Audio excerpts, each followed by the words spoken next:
Si je vous demandais d'écrire sur un papier votre âge, et si ensuite je vous demandais quel âge vous vous sentez avoir, pour la plupart d'entre nous, il y aura une différence entre l'âge chronologique, l'âge que nous avons, l'âge qui est marqué sur la carte d'identité, et l'âge que nous pensons avoir, l'âge que nous ressentons avoir.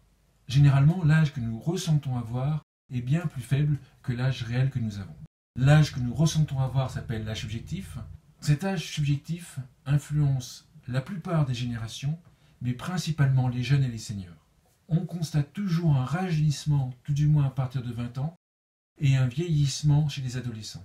En moyenne, les Français se rajeunissent de 9 ans, et ce rajeunissement s'amplifie au fur et à mesure que nous vieillissons. Les retraités, imaginez-vous bien, se rajeunissent de 20 ans en moyenne. Autrement dit, une personne qui a 65 ans pense en avoir entre 45 et 50. Sur ce graphique, vous allez pouvoir constater l'âge subjectif moyen que vous avez.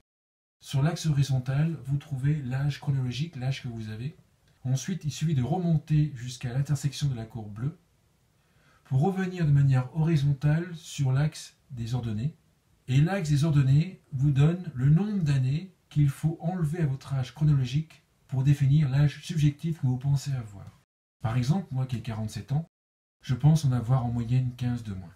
Et l'âge subjectif est très important car certaines études indiquent même qu'une personne qui se croit beaucoup plus jeune qu'elle ne l'est réellement peut dans certaines circonstances vivre plus longtemps. Alors quelles sont les conséquences sur le marché des seniors et de la silver economy?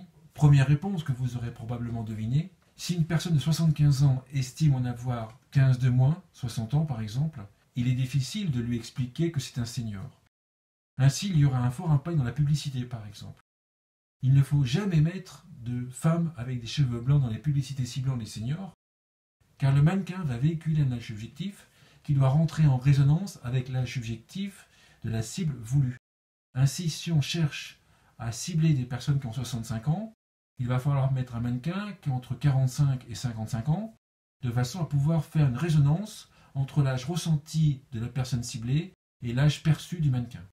D'ailleurs, il suffit de regarder les couvertures des magazines presse senior comme Pleine Vie Notre Temps pour s'apercevoir que les mannequins des couvertures des CD magazines n'ont pas l'âge réel des seniors, mais ont plutôt l'âge que les seniors pensent avoir pour pouvoir attirer le lectorat précis.